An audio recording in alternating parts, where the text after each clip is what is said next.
It's going to be a very exciting 1 hour today, and I guess this is one of the most debated topics in the corporate world. It's assuming larger proportion given the situation that we are all part of today, because seemingly we seem to be remote working. There is a lot more need to convey your executive presence online, as much as this was a focused area and a very interesting and intriguing area for senior leaders across the world when we were working in offices as well. So welcome to this little journey where we will delve not only about understanding what executive presence is, we will see why and how the brain plays a role in allowing executive presence to kind of blossom within us. But before we go there, let me understand what your thoughts are. What do you think is executive presence? So you could use the chat window and Ankita will relay your thoughts over to me. So can you quickly type in what executive presence is according to you? How do you see it? Okay, we are starting to get some answers. Gravitas and persona. Lovely, lovely. Any more answers, you guys? Okay, so those are beautiful responses. Thank you for that, Ankita. And so when you look at executive presence, there are multiple versions, there are multiple aspects, there are multiple definitions. So for example, if you ask what is strategy and innovation, there is no one single definition that has emerged in the world today, right? Likewise for executive presence, because each of us perceive this particular trait in a particular way. And today we'll delve into what does it really mean to the world, to executives and to senior leaders in organizations. And at whatever stage in the career you are today, why is it so important that you start building on it? So I'm just almost. So when you look at a survey that was done way back in 2012, and I do know it's 8 years hence, but this holds good even today. So the Center for Talent Innovation did a survey, and they surveyed both women and men to understand what does executive presence comprise of. And so while the most common answer was executive presence is all about bringing or having gravitas, there were a lot other things that came, as you can see here. So all the dark blue responses indicate that these were responses from women, and all these light blue responses that these were indications from men. So when you look at women and men, the first aspect of executive presence and gravitas that came was confidence and grace under fire. The second response was decisiveness, integrity, emotional intelligence, reputation, and vision. So if you look at it, a lot of it are soft aspects that leaders in organizations expect from individuals in different stages of their career. So that's just to set the tone for us, and we'll understand executive presence in a very different, with a very different pair of eyes and lens, if I were to put it. So in my mind, after having several years of experience in the corporate space, there are two kinds of presence that come to my mind. And one is what I call the inner presence. And then there is another, which is the outer presence, okay? So what do I really mean by that? There are all of us who have an external or an outer appearance that we portray to the world. And then we have an inner presence within us. We have some qualities that are truly within and inside of us. And a combination of both the outer and the inner presence is what holistically makes us what we call you, right? So when you look at the outer presence, it more is about the demeanor, which is how we carry ourselves, how we make ourselves seen in the room. What does your physical appearance look like? What is the grace with which you're walking around in the room, talking to people, generally interacting? All of that will fall under the outer presence, or otherwise known as demeanor. Now, when you look at the inner presence, there are three aspects that we need to be very, very cognizant about. Many times we don't even focus on this, and that's why I thought I should split executive presence into two aspects.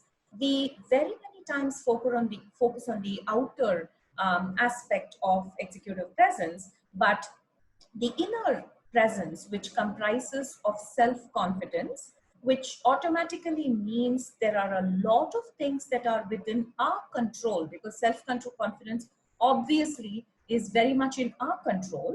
And the second big aspect is emotional well-being. Now, most leaders, most organizations, most people, most teams have little focus on the inner presence. And today we'll see why that is so important in your demeanor, which is reflected outside.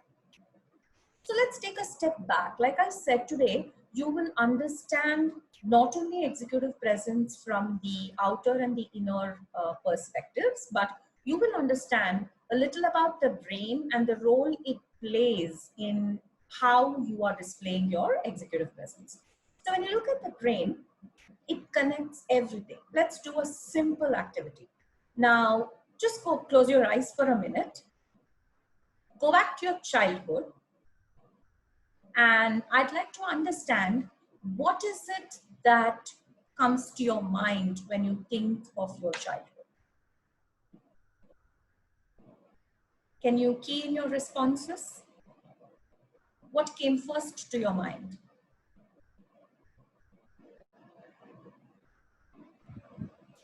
Enjoyment, happiness, Okay. carefree attitude, Lovely. innocence, Yes. playfulness, Yes. carelessness, Was no awesome. regrets. Awesome, awesome. Absolutely brilliant set of perspectives. Thank you for that.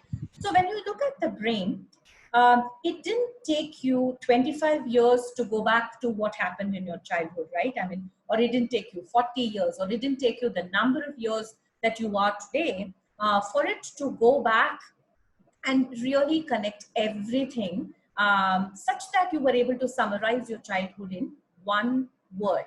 And that's the power of the brain.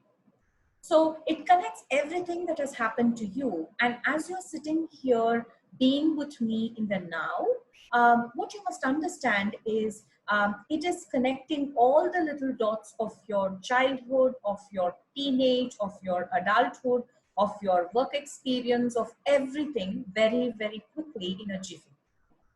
Now, all of these are residing as images in your brain or data points in your brain, and these, the many information that you've had or experienced, it hardwires quickly and it results in what we call perception. So supposing I tell you Mumbai, maybe the first thought that will come to us is busyness, chaos, traffic, rains, a lovely city, whatever. So it's, some of us might not have even traveled to Mumbai, right? But there's a certain perception that the brain has built because of the multitudes of inputs that we have received. So that's what we call hardwiring of information. Thirdly, it's very easy to create new wiring and very difficult to diffuse old wiring. So what do I mean when I say that? So supposing you've not had a particular habit so far, which is you've not focused on the habit of developing your executive presence. You've not thought about dressing in a particular way. You've not thought about structuring your thought process. You've not thought about many things. It's not difficult to start that journey now, even though you've not thought about it right until the moment that we're talking right now. It's very easy for us to kind of build the habit of thinking from now. And in neuroscience, we call this neuroplasticity. That means the brain is capable of adapting itself like an amoeba in terms of the neural networks that we have, the neurological connections that we're able to establish. And we can create a new habit by creating and rewiring the brain because of our thoughts. And this neuroplasticity is the one that helps us learn continuously throughout our lives, because it keeps adapting itself, it keeps changing itself, and it keeps allowing us to learn newer stuff because of the rewiring that continuously we are allowing it to happen. So does this ring a bell? So I spoke about a bit about neuroscience, I spoke about executive presence, and then I'm showing you this. The whole is greater than the sum of its parts. This was a famous quote by Aristotle. What does this have any significance to the topic that we are talking today? Can anybody take a wild guess? Any thoughts that are emerging? Come on, there's no right or wrong. Go ahead. Do you want to repeat the question once? So when I'm talking of executive presence and I'm talking about the whole is greater than the sum of its parts, does it ring a bell? Why are we having this quote here, and how does it relate to executive presence? Some of the answers are it's multiple factors that sum up to executive presence, and Beautiful. anything in bits and pieces may be always less than the whole sum. Beautiful, beautiful, perfect. And it's so beautifully summarized by the 2 or 3 who have given those responses. Thank you for that, perfectly summarized. So what we will see is when we say that the whole is greater than the sum of its parts, then what are those parts that make up executive presence? So the first one, in my view, is appearance. The first appearance that you have, the way you are seen by the outside world. And it does not mean whether you're beautiful or handsome. Let me clarify. We're all born with a certain look, certain appearance, but what and how you groom yourself to look your best, to look clean, to look presentable is what we call form in the corporate world. The second one is about pace. Now, we are at a fast-paced life all the time, but we don't realize that executive presence is also impacted by the pace of our thought. And the pace of our thought really affects the communication pattern that we have at the workplace. So have you tuned your mind? Have you tuned your brain to think constantly? What we call thinking on your feet. Especially at leadership levels, it's a very, very needed skill. And do you have that which is contributing to executive presence? Thirdly, it's about perspectives. It's about your thinking pattern itself. And now is when you should think about the brain. So if you have trained your brain to always constantly look at, things will not go well in my way, I'm not going to get a promotion, the world is not fair, then that's the pattern that will define your habit, and that's what you will be subconsciously communicating to the world. Whereas if your thinking pattern is a lot more positive and you're saying, well, there are opportunities for everyone. What is that opportunity that I should start targeting? And how is it that I should start upskilling myself in terms of my thought process itself? Am I thinking in a structured way as a leader? Then that's what we call thinking pattern or perspectives, which also contributes to executive presence. The fourth one is knowledge. Again, this is related to the brain, right? I mean, you're learning. We spoke about neuroplasticity. So what is the knowledge you're bringing to the table? Very often in the corporate world and in the world outside, I do see that once we grow as adults, we feel learning is not required.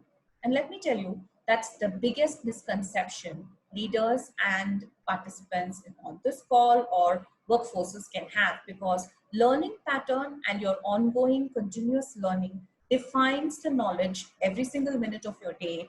And this knowledge in turn affects the kind of thoughts you're creating for yourself and the communication pattern you have, the thought pattern in terms of perspectives. All of this stem from knowledge. The last one is about, probably one more, this one is about poise. Now, how many times have you appreciated leaders who just fly off the handle very quickly? Obviously not. So there is a certain emotional pattern that they have built for themselves, and this reflects in voice. The way you are seen in terms of emotional composure at the workplace, which contributes to your executive presence as well. Finally, your emotional patterns define and drive your behavior. What you do, how you conduct yourself, all of this, you find that it translates into the behavior which people from outside can observe, right? This is the most visible thing that we see everywhere. So if you were to define, or if you were to break executive presence in my mind and from experience, these are the 6 things I have seen great leaders have after having coached them, also after having interacted with them for quite some time.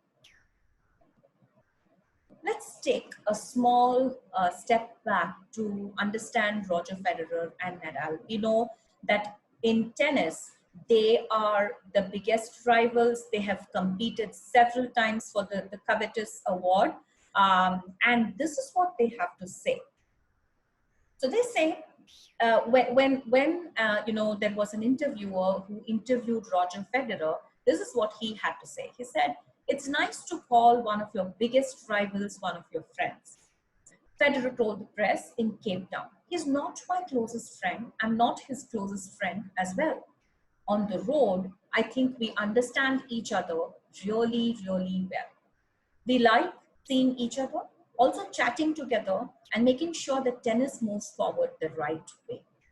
Now, the emphasis is on the thought pattern. So they are bitter rivals on the ground, during competitions, but what they see is the bigger picture. That is, they need to make sure that tennis moves forward. So the goal is becoming much, much larger. And this is what we call thinking perspective. You might not like a person, you might like a person, you might not get along, but when it comes to the larger goal, larger objective, larger purpose of the game, then both of them are willing to kind of walk hand in hand as good friends. And this is the thinking perspective that we spoke about, which defines leaders. And obviously, both Roger Federer and Nadal, as all of us know, are leaders in their own rights. I thought this is the best example I could think of for kind of making you understand that in workplaces, it will be the larger purpose, the larger goal that you should be focusing on when you are exhibiting executive presence, despite and in spite conflicts that we may have with our colleagues, which are natural, which is part of growing up in the corporate space. So what have I really seen in leaders with executive presence? All leaders that have closely worked with thought leaders across multiple organizations, they're very vulnerable. So, very many times when I have gone to them with a problem and said, this is what the challenges are and what is your perspective on it, they've sometimes been vulnerable enough to admit that, Meena, I don't have an answer. And what does that do? That makes me feel that here is a very authentic leader. He's able to really admit that there is no answer that he knows or she knows, and therefore they are exhibiting the vulnerable side, which allows me to trust them completely. They've built a credibility for themselves over a period of time. And they've been absolutely humble. And when I say humility, it's not that they have not been assertive, they've been assertive. At the same time, they've displayed humility and poise, where they tell me that, I don't know many lessons, I'm still on the path of learning, and thereby they've built trust and credibility to the whole interaction that, I've had with them. So I believe executive presence is a combination of the 6 aspects that we spoke about. And I also believe it's about being open, candid, vulnerable, showing your inner self, being very authentic in the interactions that you have, genuineness combined with humility and assertion. So I'm just going to pause to check if there are any questions or we are good to move forward. I think, Meena, it's okay if we take the questions in the end, because what happens is when we start answering the questions, if you no, have just any a Nice to present. It's more of any questions so far in terms of understanding that they would like to Okay. know. Anything? Otherwise, I'm good Just to move. Okay. So if there are questions, then I will take it at the end. And so we move. So when you look at executive presence, it's also about clarity of thoughts, right? I mean, when you go to a leader, or if you are a leader, you'll have to really work on redefining your thoughts. You have to start getting clearer and clearer, and that happens only with practice, and it's a habit.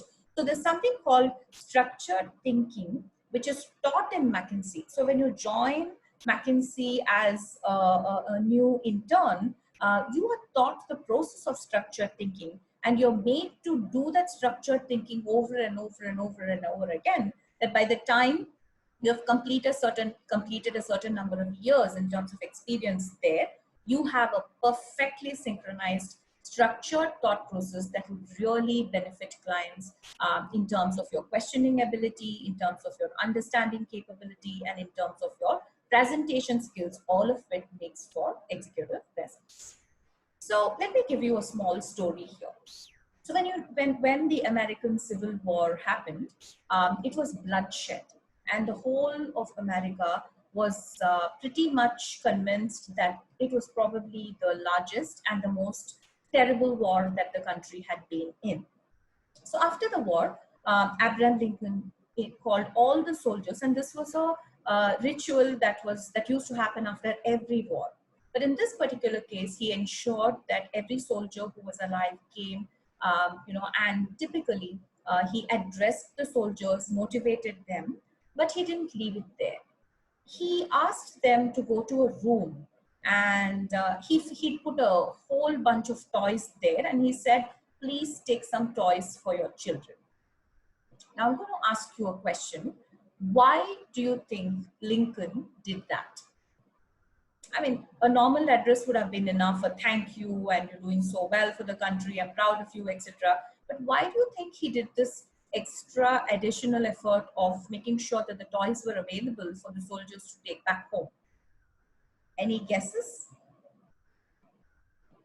Use the chat window. Okay. emotional connect comes with caring for the family. Yeah, so emotional connect comes with caring for the family. Perfect, perfect. Any other He may response? never, he may never wanted to remind them what they are fighting for, the future Absolutely. of their children. Sure. So he may never want them to carry those memories, and that's perfect. Any other, I see one more response, and A then we way will. of gratitude. A way of being grateful to whatever the soldiers had done. And you are all perfectly correct. This is the perspective bit of what we spoke about. So when you look at the reason why Lincoln did what he did, perfectly correct. One was, he wanted the soldiers to carry back some better memories than the bitter memories that had happened in the war. When he wanted them to go home, he wanted the children to be welcomed in a very positive way rather than looking at the sad faces of the soldiers. But more than anything, he wanted the families to feel that their father or the respective spouses worked for an amazing nation who went beyond the normal, and actually, it was more of encompassing the family in the journey that all the soldiers were part of. So when you look at perspective, it's thinking ahead of time. In this particular case, Lincoln thought not only of the time when the soldiers would come into the room and talk to him, but he also thought of what will happen when they get back home, what will be the kind of conversations they're going to have, and he wanted them to carry back positive aspects of the war across stakeholders. So if you remember, most of us, when we go back home, our spouses ask us, how did the meeting go? What happened with this leader, right? And we invariably share our experiences, not that we keep it to ourselves. So remember, you have stakeholders at home. You have stakeholders and each of your, workforce's homes, which are deciding, what kind of a leader you are. So it's across stakeholders that the perspective needs to be built constantly. And thirdly, Lincoln wanted to be in the moment. he wanted to make sure that people are not only understanding the significance of the big war that they fought, he's empathizing, he's, like somebody said, grateful for whatever they did. So mentally and physically, he was with them, acknowledging and appreciating the good work that they had done. And like we said, perspective is a very big part of executive presence. So now we are slightly shifting gears. So we understood, what executive presence was about. And I'm just going to quickly ask for one or two views of what is it in your mind executive presence is all about, from whatever you've learned so far. Can you just give me a couple of responses, and then we will be on to the next segment of the journey. Personal brand. Yeah. Executive presence is about personal branding. Yes. Making your own mark. Making your own mark. Pitching at right way. Pitching in the right way. All of this is about the brand, correct? So when you look at, that's perfect. That's perfect.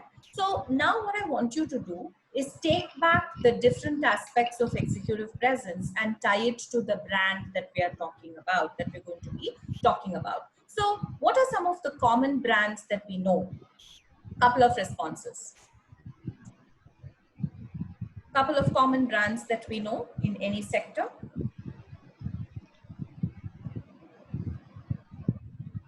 Name a brand. Name a brand. Coke. Coke, okay. Amul, Nike. Okay, all awesome. So all of it are brands, and we are able to recall a few things about them, right? So why is it that we go and buy from a particular brand? Maybe we go back to Coke, we go back to Nike, we go back to any other place like a McDonald's or whatever. Why do we do that? What does a brand mean? Why are we motivated to go back and buy from the same place? What are the responses we are getting, Ankita? Trust, quality, guarantee, because Lovely. of the brand value. Lovely. Okay. So somebody said trust, guarantee, and that's what it is. So when you look at a brand, it is about a promise, right? I mean, when you buy Coke, it's going to taste the same. Though it's a health hazard, we know that, it's not impacting us daily, and therefore we still want to go ahead and buy it. Likewise, in Nike, we want to kind of go back to Nike because it's durable. It promises us the comfort. It says that, your feet won't hurt, or whatever it is. It's a promise. What's a brand? It's a promise. And in the executive world, as much as you're talking about your inner presence, external presence, your thought patterns, your behaviors, it's also about what you do repeatedly, correct? It's not that you can be a nice leader once and get away, right? So as they say, my father, when I was young, used to tell me, you have to live your life and be honest in every transaction, because every minute somebody or the other is judging you. So he would say, if you're very open, if you're very genuine, and if you're really talking what you mean, you don't have to think too hard because you've not lied. You're consistent in what you're talking. And that's what a brand is about. How are you able to keep a promise repeatedly at the workplace because people are watching you consistently? What signifies the leader's brand? So now we are looking at this aspect of, we know we need executive presence, but why do we need executive presence? Because we've also got to kind of start working on our personal brand as we move forward in our career. And why do we need to do that? Because the pyramid is really narrow at the top. It's not that you can have too many leaders at the top. You need to have, the pyramid is going to get narrow. And only if you have a good branding for yourself, which is your personal brand, and only if you're able to carry yourself with executive presence, you'll be able to reach the pinnacle of the pyramid. So what signifies the leader's brand? It's nothing but consistent behavior. Not a behavior that pops up once every while, but consistently a behavior that people can associate yourself with, right? So essentially, when you look at brands, Nike, you associate Nike with a particular aspect repeatedly. Likewise, if they say Ankita, if they say Samin, what is that consistent behavior that people are able to associate you with? So what are some steps to building your brand statement? So one, whenever you talk of a brand statement, now it is about creating an elevator pitch kind of statement for yourself that you can use repeatedly. So if you want to create your brand, you also need to define how it will look like, right? You should be clear about what the brand statement for yourself will look like.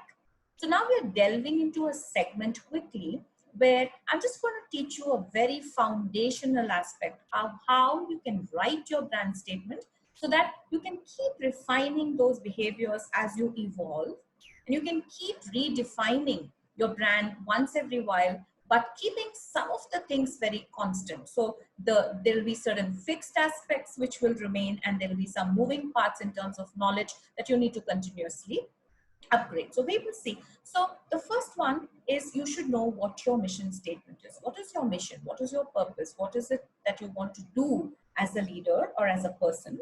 And that will be the first part of the brand statement. The second part of your brand statement will be listing your unique selling proposition. Okay. So what is it that makes somebody very unique? What is it that makes a person, makes a leader very different? So if you think of Lincoln, there may be some things that come. If you think of Mahatma Gandhi, certain other aspects might emerge. If you think of Trump, certain other, is also a leader, certain other aspects might emerge. You might think of Hitler, some other. So what is it that's so unique to them? You think of your own leaders, what is it that is unique to them? So when you look at your own brand statement, you should know what is the purpose. What are you doing in an organization, or what are you doing in life? What is your mission? Second of all, what is your unique selling proposition? Are you going to be known as an expert in leadership? Are you going to be known as an expert in AI? Are you going to be known as an expert in some function? What is that unique selling proposition that somebody else does not have? Because that differentiator that you start working on in terms of your knowledge and skills will redefine you in the years to come. After 20 years, you can't stand up and say, I'm an expert in this, if you're not focused in the first 19 years of your life on where you want to be, on what is that knowledge you want to kind of step up and work for. What are those skills that you need to be adding to your kitty, and what will be your differentiator? That's why defining executive presence and also keeping your brand statement ready early on will truly help you understand and move to your career much, much faster. Lastly, it's about your personal values. Each of us have a certain personal value.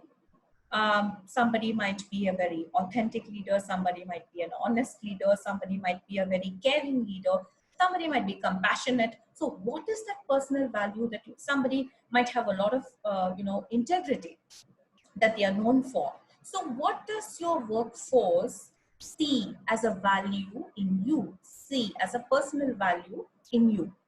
What is the feedback you're getting, and are you absorbing that feedback and narrowing it down to one or two personal values that people see you with, and you should strengthen that value, right? So there are three elements, right? The mission statement can keep changing while the overall purpose of where you want to go won't change much. There may be certain aspects that you join a mid-tier organization and maybe your mission will change. You're starting up, your mission might change. You might be part of large organizations, your mission might change, right? So that part of it can change. The skills will definitely evolve over time. So these are the two moving parts that you can see. Now, what cannot change too much is your personal value. For example, you're known for integrity. It's not that you can change your integrity over a time in your career. You need to stand for it.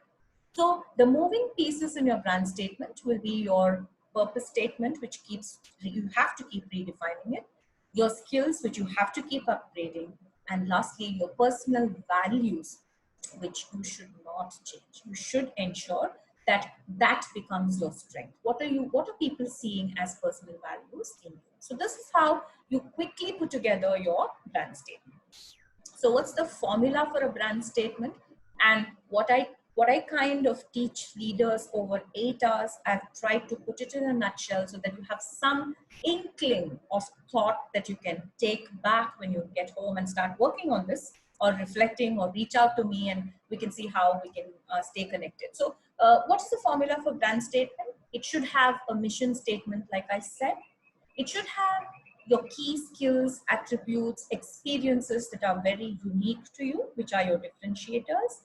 And it will have the personal values that you are proud of and you stand for and you want to be known for as well. For example, a humble leader, an authentic leader, a genuine leader, a compassionate leader. What is it that a leader with integrity? What is it that you want to be known for? So what is brand you all about? There are 3 things. One, like I said, it's your expertise and mission, what you stand for in terms of your leadership behaviors. And finally, it's also about perceptions, how others are seeing you. For example, I can go about saying that, I'm a very humble leader, I'm a very authentic leader, but are my teams also seeing me that way? That's the differentiator, right? I mean, you can't proclaim without the team accepting and concurring that you are all of that. And that's where you start needing to understand the reason why you have to go back to the first slide on neuroscience where we spoke about perceptions. So repeatedly, if you're going to be acting in a particular way, if you're going to be having your habits evolve in a particular way, then there's a perception that others are going to have of you. For example, X leader flies off the handle very fast. Y leader is very composed and comes with a lot of resilience and emotional intelligence to the workplace, right? Now, these are perceptions.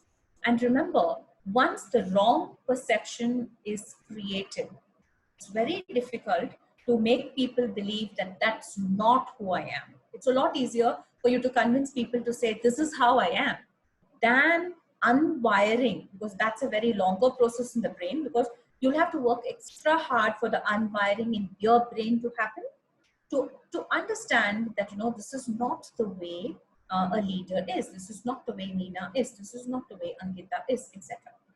So that's why, as much as you're very cognizant about, your skills, your knowledge, expertise, your purpose, your behaviors, please ensure that the behaviors are in alignment with what and how people are perceiving you. How are they seeing you? And together, this will be making what we call brand you. So with a combination of executive presence and a focus on your brand, you are definitely poised to scale the career ladder, which is not easy. Where would executive presence matter? Obviously, in every team interaction. If you think you can manage by managing up, then that's a wrong thing to happen, because your teams will also be giving inputs in your 360 or whatever. So team interactions, executive presence matters. Presentation to senior leaders, your composure, your accuracy of data, your succinct communication, all of this matters.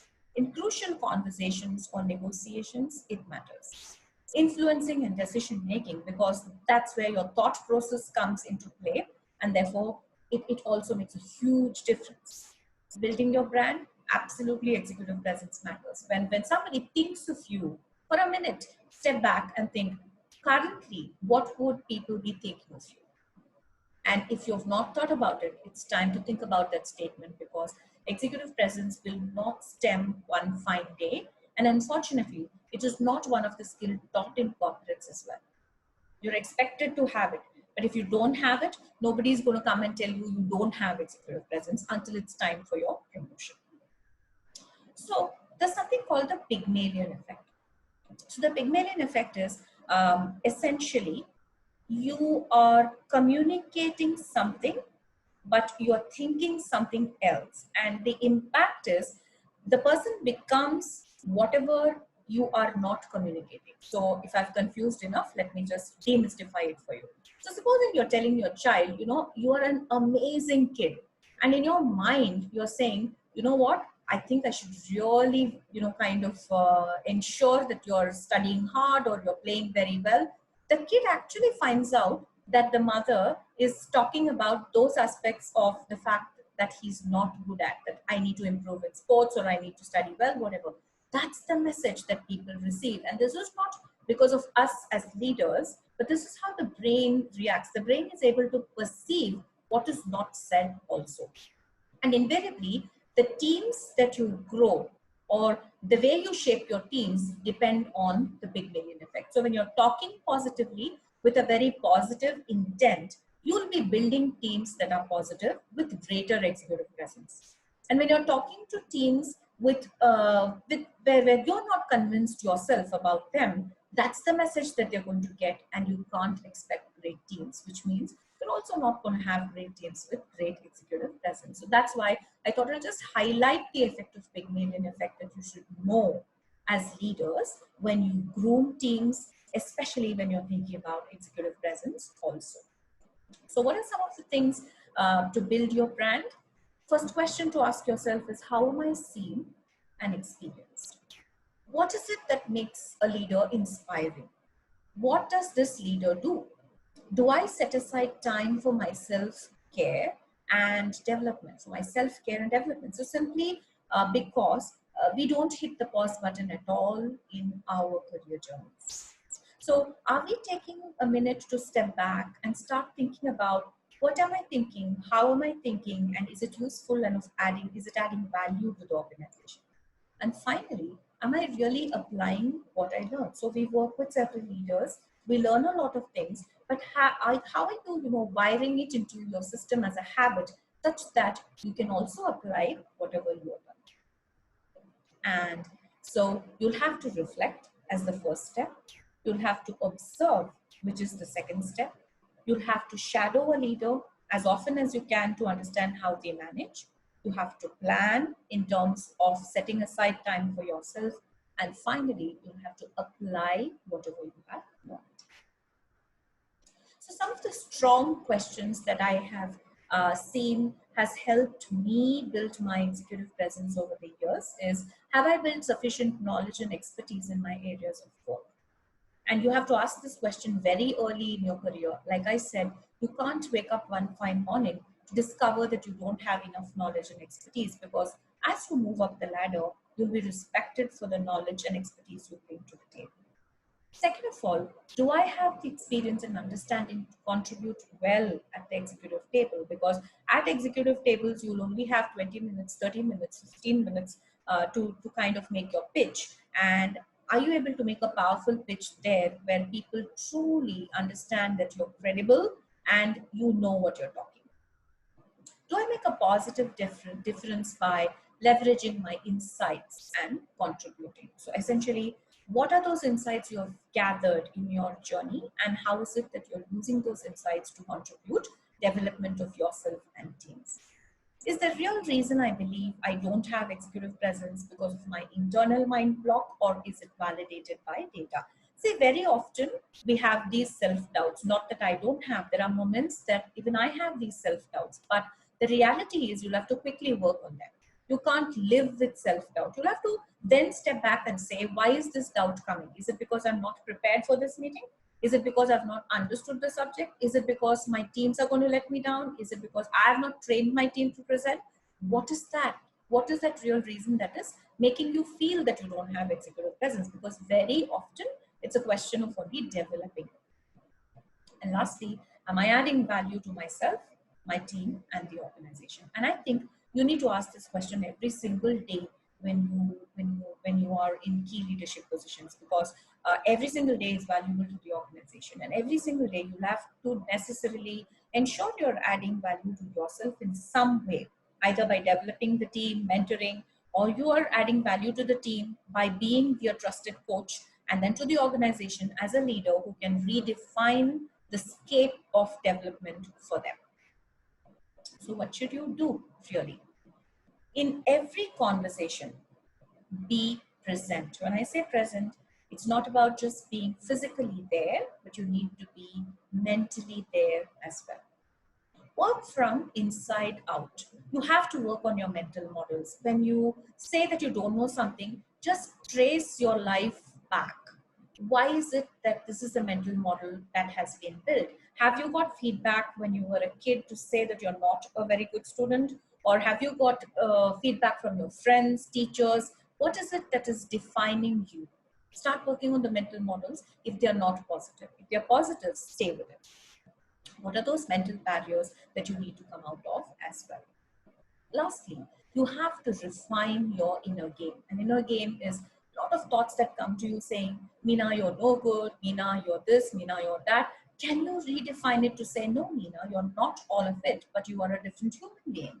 Start working on it. So what is that inner game and inner voices that you have to battle constantly, such that you create a very positive and vibrant inner self that reflects and radiates in your executive presence outside? Remember the Pygmalion effect. You can't be something inside and say something, because people will observe what is being said outside. So you'll have to refine your inner game such that it is redefining the way your executive presence is seen outside. Finally, we are repeatedly what we do. Excellence then is not an act, but a habit. So if you're building positive connections, if you're building positive thoughts, if you are being compassionate day in and day out, if you're ensuring that your integrity is not compromisable, then you have built a habit, and that automatically reflects and radiates in your executive presence. And if you're not focusing on building those repeated habits in terms of how you want to be seen when it comes to your executive presence, then that's something that you need to be worried about. So remember that neuroplasticity exists. You can start working on multiple of the aspects of executive presence that we spoke about today. You can unlearn and learn. And remember, the pyramid is narrow at the top. So if you want to be on top of your game, start working on your knowledge and skills to kind of start focusing on the expert area that you want to be known for. Start looking at the way you are behaving. Start looking at your inner game, such that you make a habit of talking positively to yourself, such that you're not battered because of the mindset that you have. That's about what I wanted to share, and I'm open to take any questions now. So over to you, Ankit. Thank you, Meena, for such an informative session. Guys, we are going to take next 5 minutes for any questions in case you have. You can use the chat box to ask questions. And Meena, there was one request for you to go back to the slide, which was before. One second. Can you just go back 3 slides? Reflective questions. Yeah, the one before that. Yeah. This one? Yes, steps to build your brand. Perfect. Hema wanted to know. Sure. Yeah. Hema, in case you have any question about this slide, you can ask, and in case you just wanted to read it again, it's there. So essentially, you can reflect on the pieces that I have indicated below. So you start with the process of reflection. You start observing what other leaders are doing and what you are doing as well. You start shadowing the leaders that you want to follow. You start really being and interacting with them very closely. You start planning on how you really want to get to the place or the brand that you want to be, and you start applying the learning. So understand that this is what it's: reflect, observe, shadow, plan, and apply.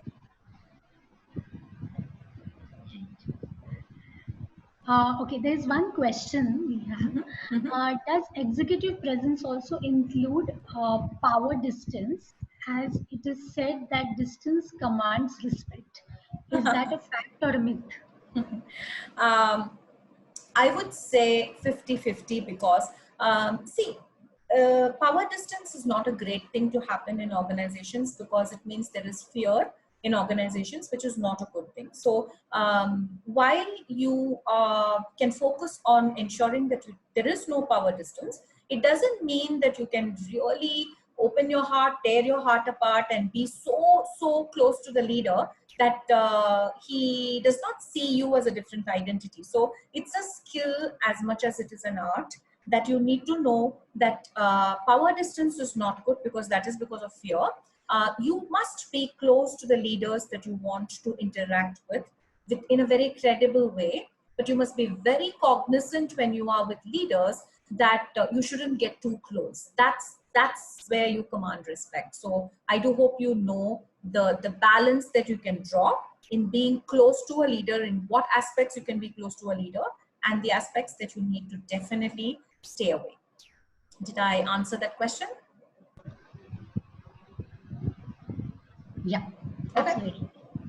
Okay, there's one more question. Every time a leader joins us, a new mission statement is thrusted on us. How does the team work effectively if the leader keeps changing? Well, it's a very tactical, realistic question. So I'm glad you're asking this. And this is not going to go away too soon. Whoever asked this question, this is going to remain. You could attribute it to two things. Okay. So one is the leader has a different vision from what the previous leader had. And that he might be wanting to do things in a different way, because each of us come as a personality to your tables, right? I mean, so maybe the way I would like my goal purpose would be quite different from what the other person wanted. However, um, it's nice if leaders can align to the overall purpose of the goal. That's the most critical thing. So you are not going to be having leaders who will continue with what was defined. You may have to change, and that's where your learning also happens. So look at it in a very positive way, though it's not very positive, but look at it in a positive way, because you really don't have choice. Every new leader wants to prove himself or herself, and so you will have these new changes that keep coming in. Very interesting question. I love that. Okay. Um, okay, I don't see any more questions. Guys, in Awesome. case you have any more questions, I'm sure Meena would be more than happy to take all the questions. Okay, we can take, I think, one more question. Okay. Amita is asking, does executive presence and leadership go hand in hand all the time? I would say 100%. 100%, because when you are a leader, you're being watched every single minute. It's like President Barack Obama. You're your own President Barack Obama or Narendra Modi in your own way, right? In your workplace. So yes, they go hand in hand, because you're constantly being observed by teams. You're constantly being seen as role models, hopefully, and people are constantly learning from you. So it's very important that you focus on all the elements of executive presence that we discussed. Yes, they go hand in hand. Okay.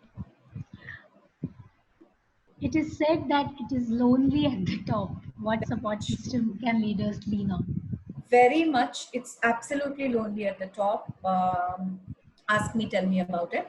So one of the things that you should know is you should always find your mentor early on in life. You should not wait for the time till you reach the top and then decide and discover that you need somebody to talk to. So you must build your network of friends with whom you can, actually lighten the situation for yourself if you're in a spot, but also get perspectives. So I would say have a good network of friends, and to ensure that you have a mentor who can really, really help you when you feel lonely out there.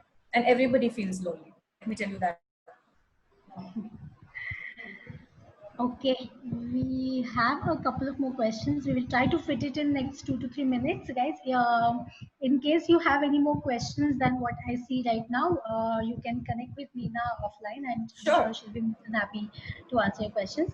So, last two questions we'll be taking. If I'm a leader, is it that I should avoid making friends so that I'm not biased?